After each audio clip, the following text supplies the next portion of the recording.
자, 바로 이어서 순환 생리에 대해서 같이 공부해 보도록 하죠. 네. 순환 생리는요, 이제 혈액순환이 있겠죠. 혈액순환.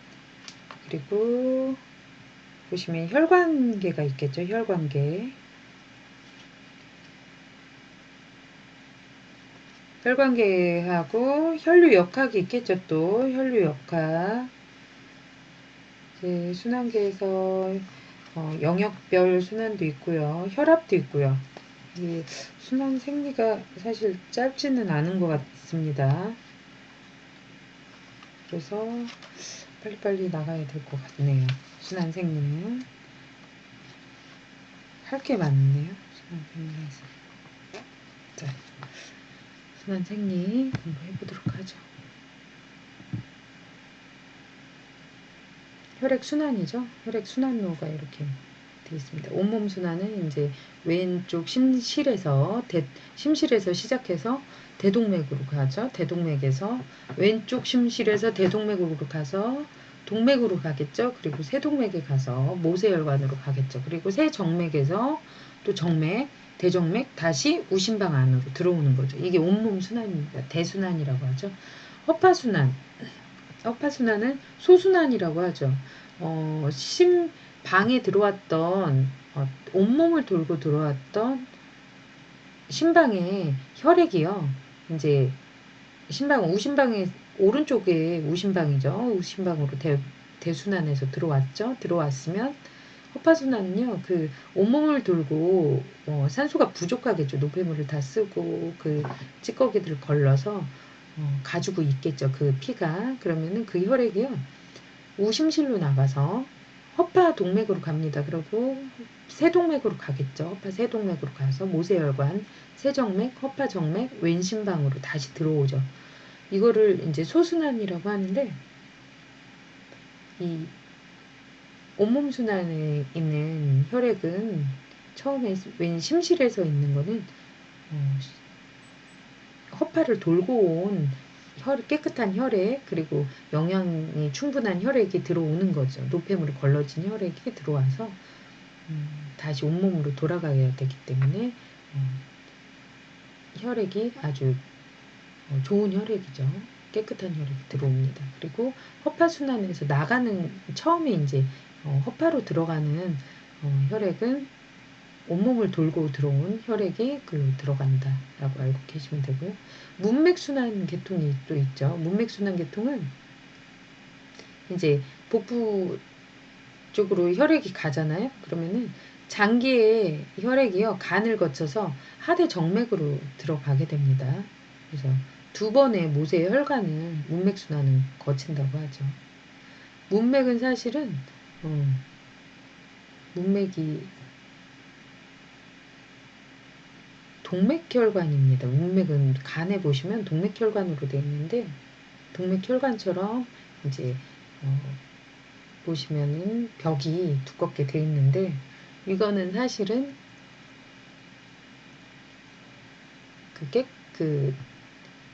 다시 하대정맥으로 들어가는 혈액이죠. 하대정맥으로 들어가는 혈액. 동맥혈인데 하대정맥으로 들어가죠. 보시면 전신 순환과 허파 순환을 이렇게 사진으로 그림으로 이렇게 나타낸 겁니다. 처음에 심장에서 나와서 보시면 빨간색 보이죠? 동맥이죠. 동맥 빨간색 대동맥을 통해서 복부동맥 위쪽으로 또 올라가겠죠. 경동맥 쪽으로 올라가고 뇌로도 가고 아래쪽 온몸을 다 가겠죠. 그래서 모사혈관에서 이제 바뀌어서 정맥혈로 이제 다시 심장으로 들어갈 준비를 하는 거죠. 그래서 심장으로 다시 들어갑니다. 그래서 심장에서 들어간 혈액이 허파로 가죠. 폐로 가서 다시 들어오는 혈액, 심방으로 다시 좌측 심방으로 들어오는 혈액이죠. 혈액이 또 자심실을 통해서 다시 온몸을 순환하는 이게 소순환과 대순환이 같이 계속 연결되면서 우리의 몸 혈액이 계속 돌고 있다는 거죠. 전신순환과 호파순환이죠.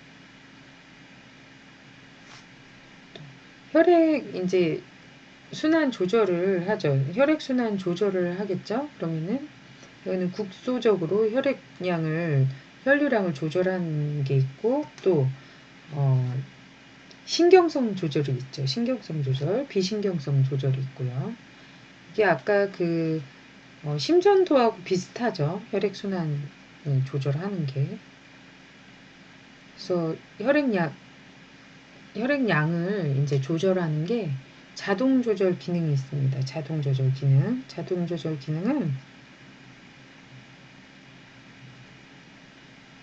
이제 조직 안에 혈액량을요, 조직 안에 있는 혈액량을 조절하는 거예요. 그래서 혈압을 변화시켜서 조절하는 것보다 이제 혈관의 단면적을 변화시켜서 조절하는 게 효과가 크죠. 왜냐면 혈압은 큰 혈관까지에 영향을 더 많이 미치겠지만 말초혈관으로 갈수록 이제 혈류량을 조절하는 게 혈관의 면적을 조절해서 혈류량을 이제 조절한다고 합니다. 이게 국소적 조절이라고 합니다. 국소적 조절에 이렇게 조절하는 거죠. 그래서 자동 조절이라고 합니다. 이거를 국소적 혈액량을 조절하는데 이 변화를 자체에 조절하는 기능을 자동 조절이라고 합니다. 그래서 압력이 상승하잖아요. 그러면 혈관벽에 이제 근이 뭐라고 그랬죠? 민문이근이죠. 민문이근. 민문이근이 자극을 받아가지고요. 수축하고요. 혈관의 직경이 이제 좁아지어가지고 저항이 증가하게 되는 겁니다. 이 근원설이라고 하는 게 저항과 관류압 사이에 균형을 이루면서요. 일정하게 유지되는 거를 그런 자동으로 조절되는 기능을 근원설이라고 합니다. 그리고 대사설이 있습니다. 대사설이라는 거는 심장이 자동 조절한다고 그랬죠. 그래서 관류압의 이제 변동에 따라서도 대사 산물에 의해서도 이제 또 이루어지죠. 그래서 혈류량이요. 좀 대사산물이 적은 조직에 이제 축적이 되겠죠. 축적된 대사산물에 의해서 혈관이 이제 확장되고요. 혈류량이 증가하게 되죠. 이거를 대사설로 합니다. 이런 자동 조절을 대사설이라고 하죠. 그리고 신경성 조절이 있습니다. 신경성 조절에는요. 미주신경, 아까 중요한 역할을 하고 있다고 그랬죠. 미주신경. 심장 박동수를 감소시킵니다. 미주신경이 이제 심장 억제 중추, 미주신경의 흥분을 일으키는 곳이요. 심장 억제 중추라고 합니다. 이제 그 미주신경을 이제 일으키는 흥분을 많이 일으키는 곳이 심장 억제 중추가 등 쪽 운동 핵이라고 합니다. 이것이 심장 억제 중추라고 합니다. 그리고 심장에 대한 신경성 조절에는요. 심장에 대한 지배가 있을 거고 또 혈관에 대한 지배가 있겠죠. 그리고 혈관은 모세혈관을 다 제외하고요. 모든 혈관에 이제 교감신경에 운동 섬유가 이제 분포가 돼 있어요. 그래서 우리가 혈관이 안정시에는 긴장 상태를 유지하고 있어요. 혈관도. 왜냐면 혈관 운동 중추의 지배 아래에 있기 때문이에요. 그래서 혈관 수축 중추가요. 위쪽 끝부분에 이제 넓게 분포하고 있고 혈관 확장 중추가요. 안쪽 부위에 이제 자리 잡고 있어가지고요. 혈관의 이제 수축과 확장이 일어나게 됩니다. 이게 혈관에 대한 신경 지배가 교감신경과 부교감신경을 통해서 이루어지는 거죠.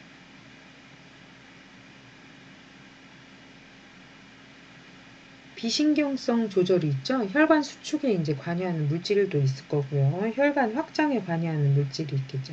이제 신경성에 대한 조절이 있고 또 비신경성, 신경성 조절이 아닌 거죠. 이제 혈관 수축 물질이 있겠죠. 혈관을 수축하는 물질, 그리고 혈관을 확장하는 물질이 있겠죠. 혈관 수축 물질에는 뭐 이런 것들이 있다라고 알고 계시면 되고, 확장 물질은 이런 것들이 있다 알고 계시면 됩니다. 그리고 혈관계는요, 동맥이 있겠죠. 혈관은 동맥이 있고 또 정맥이 있겠죠. 정맥이 있고 모세혈관이 있습니다. 모세혈관. 혈관은 동맥, 정맥, 모세혈관 이렇게 되겠죠. 근데 동맥이 뭐 동맥계 혈액이 각 이제 혈관을 통해서 동맥을 통해서 모세혈관으로 가서 이제 정맥으로 다시 가는 거죠. 동맥은요 단단해야 되겠죠. 왜냐면 나가는 수축기의 혈압이 전신 운동을 해야 되니까 전신을 돌아야 됩니다. 대동맥을 통해서. 그럼 혈관은 동맥혈관은 좀 강해야 될 겁니다. 그리고 압력도 견딜 수 있어야 됩니다. 그래서 정맥이나 모세혈관에 비해서 벽이 있어요. 혈관은 동맥혈관은 벽이 있어서 초음파를 볼 때도 동맥혈관이 좀 하얗게 보입니다. 벽이. 그리고 정맥혈관에는 벽이 또 없습니다. 그래서 하얗게 보이는 부분이 없어요. 정맥혈관에는. 근데 특이하게 문맥이라는 정맥혈관에는 문맥은 동맥혈관처럼 하얗게 보입니다. 문맥은 간이나 아니 다른 장기들, 뭐 장이나 그런 쪽에서 영양분을 섭취해서 온 혈액이거든요. 간으로 들어가는 혈액입니다. 그래서 간이 많은 작용을 하기 때문에 정맥혈관인데 동맥혈관으로 이렇게 생겼어요. 간에 보면 동맥벽이 있습니다.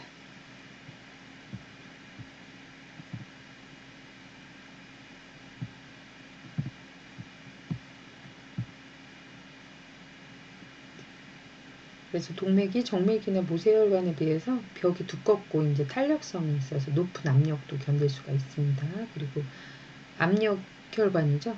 혈액량은 적지만 높은 관료압을 유지하죠. 모세혈관은요, 모세혈관을 이루고 있는 내피세포가 이제 매우 얇고요, 좁습니다. 그래서 혈액 속에 액체 성분이 모두 확산작용에 의해서 쉽게 이제 왔다 갔다 통과할 수 있는 거죠. 물질이 이제 교환이 이루어져야 되니까 모세혈관은 엄청 많습니다. 그리고 혈압이 낮고요. 총 단면적이 커서 혈류 속도가 좀 느리죠. 모세혈관은. 이렇게 보시면 동맥에서 나와서 모세혈관을 통해서 정맥으로 들어가는 거죠. 정맥입니다.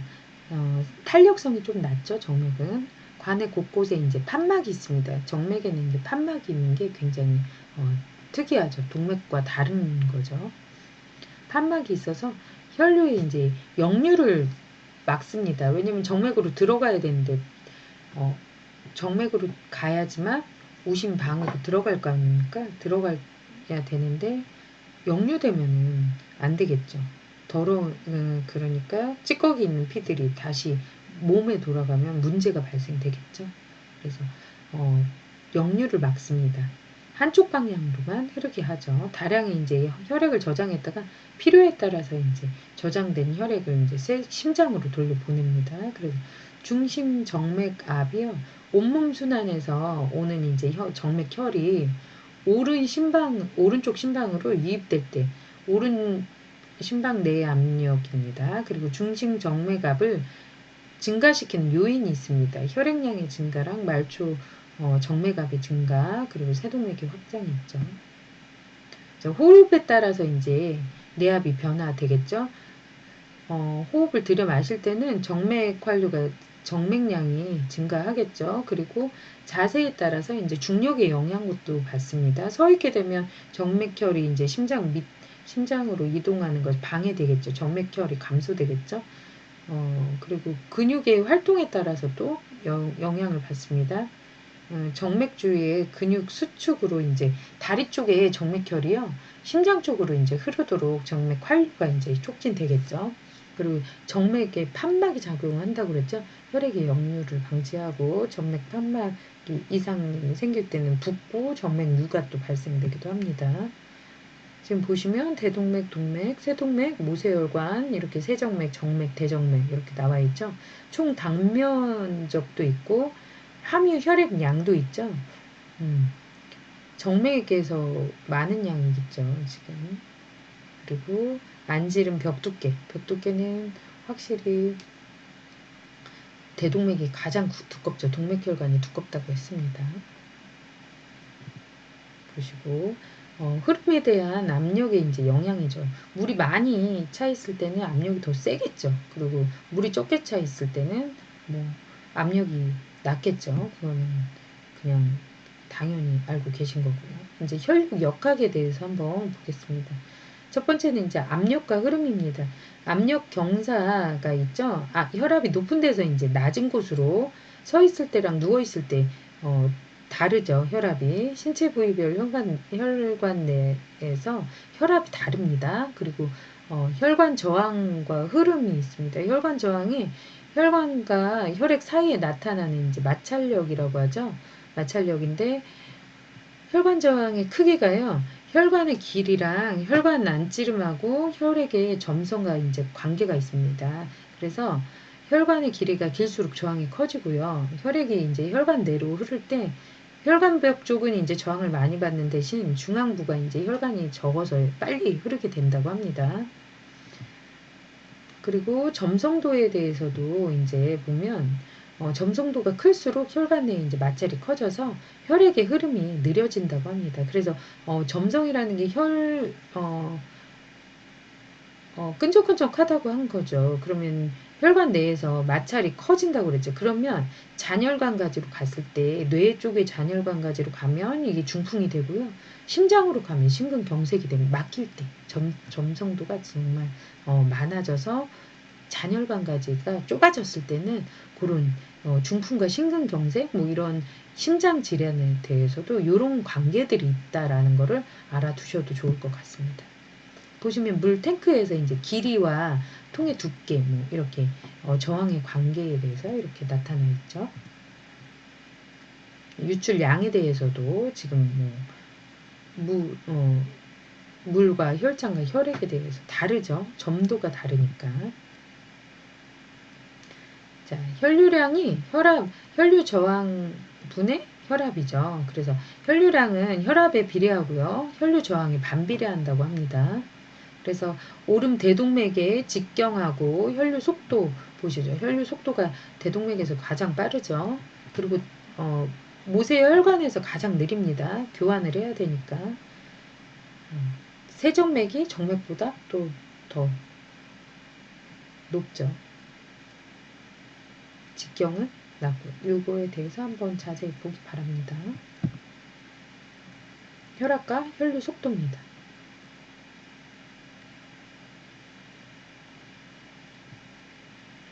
자, 혈압입니다. 혈압은 혈관 내에서 받는 압력이죠. 주로 이제 동맥혈을 말하고요. 최고 혈압, 수축기 혈압, 혈액이 대동맥으로 밀려나가는 게 수축기죠. 최저혈압이 이항기 혈압이고 이항기 끝에서의 가장 낮은 혈압을 얘기하죠. 맥압은요. 최고와 최저 혈압 차입니다. 그리고 맥압에 영향을 미치는 요소는요. 박동량, 그리고 동맥의 탄력성, 심장 수축기에 박출되는 혈액의 특성입니다.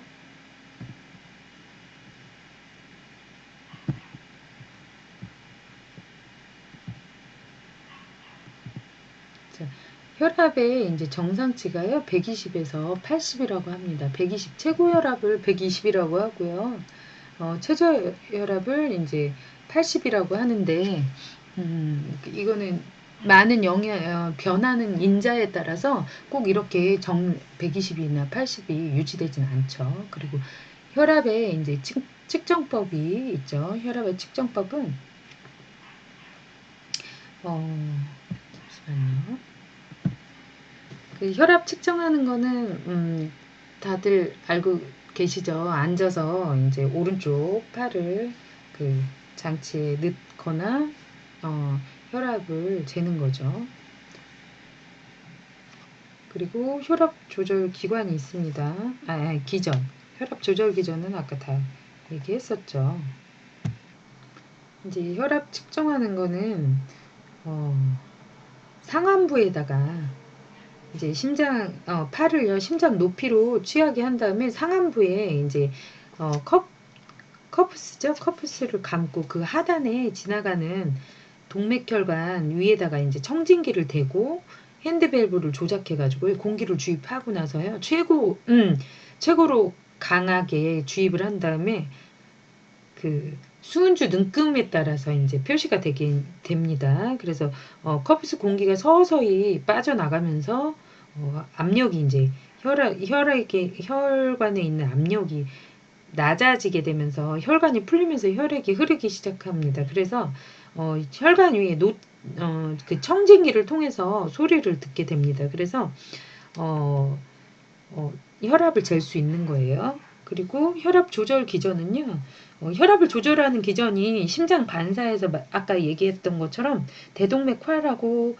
목동맥 팽대에 이제 압력 수용기가 있어서 혈압 변화에 이제 민감하게 대처하고 있다고 했죠. 그리고 동맥 혈압이 이제 올라가면서 바로 수용기에서 이제 심장 중추, 순내에 이제 전달해서 혈압을 조절하게 되는 거죠.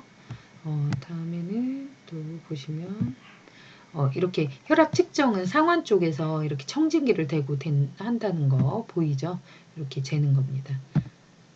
그리고 심장 순환입니다. 영역별 순환인데요. 심장 순환이 있죠. 심장 순환은 심장 동맥, 심장 정맥이죠. 심장 혈류의 조절은요, 자율신경에 의해서 혈관의 수축과 이완이 일어나고요. 노어에피네프린과 아세틸콜린에 의해서 일어나죠. 그리고 심장 혈류 증가 요인이요. 산소 요구가 증가되겠죠. 그리고 산소 결핍 상태나 pH의 감소, CO2량의 축적에 의해서 이제 혈관의 혈류량이 증가되죠. 심장 혈관은 이렇게 생겼죠. 그때 오심실, 좌심실, 오심방, 좌심방하고 관상동맥, 좌측에 있는 관상동맥, 우측 관상동맥, 오른 심장 동맥이죠. 심장 동맥이 관상동맥입니다. 네. 그리고 정맥이 있을 거고요. 대동맥, 폐동맥, 그리고 SVC, 상행동맥, 상행대동맥, 하행대동맥 뭐 이렇게 있죠. 그리고 하행대정맥도 있고요.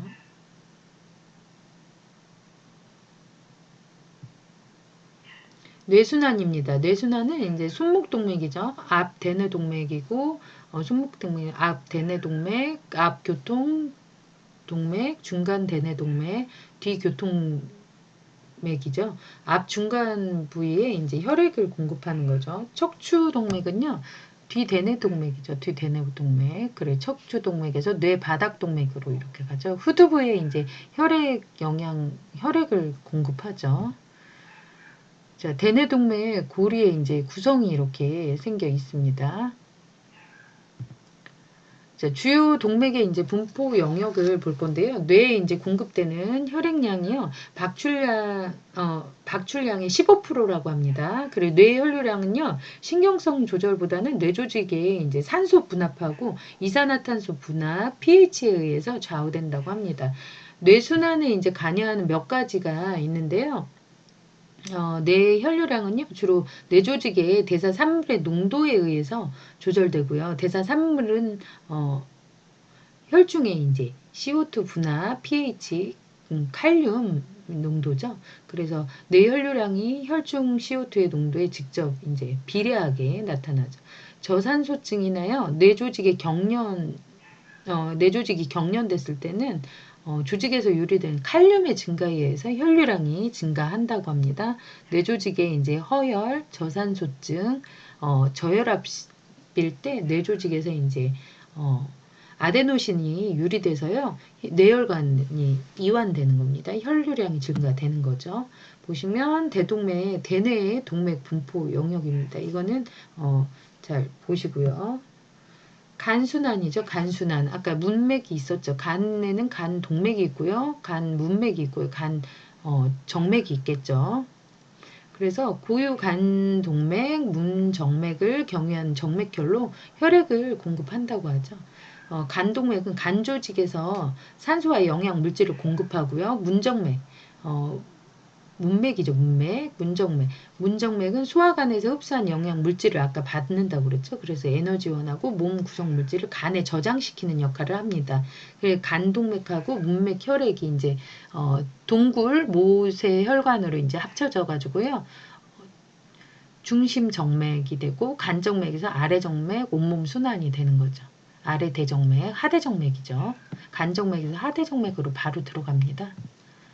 자, 문맥순환을 보는 거죠. 문맥순환. 지금 보시면, 이제 그리고 문맥순환이 있었으면 피부순환이 있겠죠. 피부순환은 체온을 이제 조절합니다. 그래서 동정맥, 문합 혈관이 있습니다. 그래서 문합을 통과해서 혈액의 피부 온도를 보존하기 위해서 피부 및 정맥, 월기로 이행된다고 하죠. 보시면 피부순환은 이렇게 이루어지고 있습니다. 허파순환이 있죠. 동맥과 정맥의 길이가 이제 짧고요. 혈관의 직경이 이제 넓은 편이고요. 동맥벽은 얇고 민문이근하고 탄성 조직이 잘 발달되어 있지 않아 가지고요. 혈관 저항이 약합니다. 허파순환은. 혈압은 비교적 낮다고 하죠.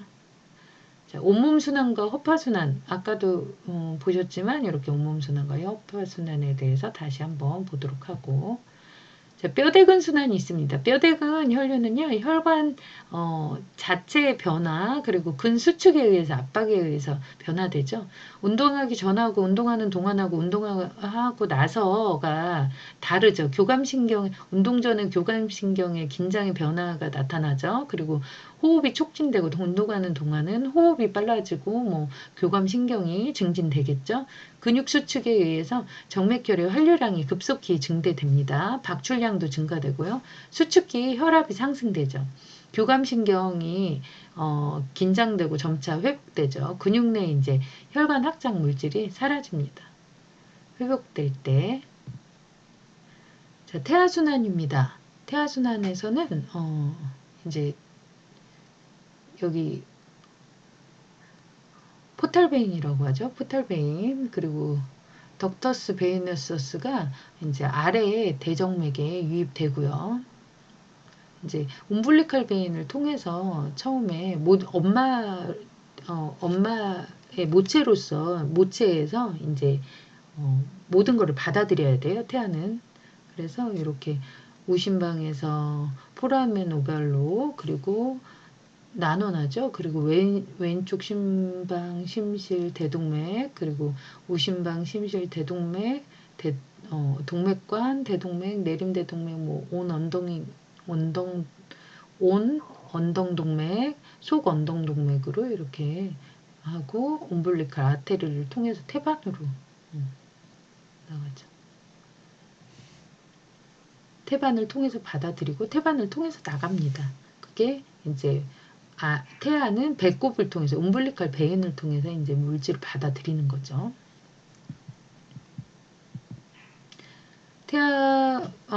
태아 신생아의 이제 혈류 보이죠? 이렇게 태반을 통해서 엄마에게 받은 거를 들어가고, 또 태아가 뱃속에 있는 아이죠. 그 태아가 이제 자기가 영양분을 다 섭취한 거를 엄마의 탯줄로 해서 다시 태반으로 가서 엄마가 배출하게 되는 거죠. 출생하기 전에는 이제 심방 쪽에 구멍이 있다고 그랬죠. 구멍이 난원궁이 있거든요. 포라멘 오발이 있는데 출생 후에 막힌다고 합니다. 그 알아두시면 됩니다. 자, 그냥 막 급하게 끝냈습니다. 양이 많아가지고 이거는 각자 조금 공부하시는 양이 좀 있어야 될 것 같습니다. 추석입니다. 이번 주 추석 잘 보내시고요. 또 이번 주는 추석이니까 저번 주 레포트 냈으니까 이번 주는 한 주는 그냥 편안하게 즐겁게 지내시라고 이번 주는 숙제를 안 내겠습니다. 다음 주에 다시 뵙겠습니다. 감사합니다.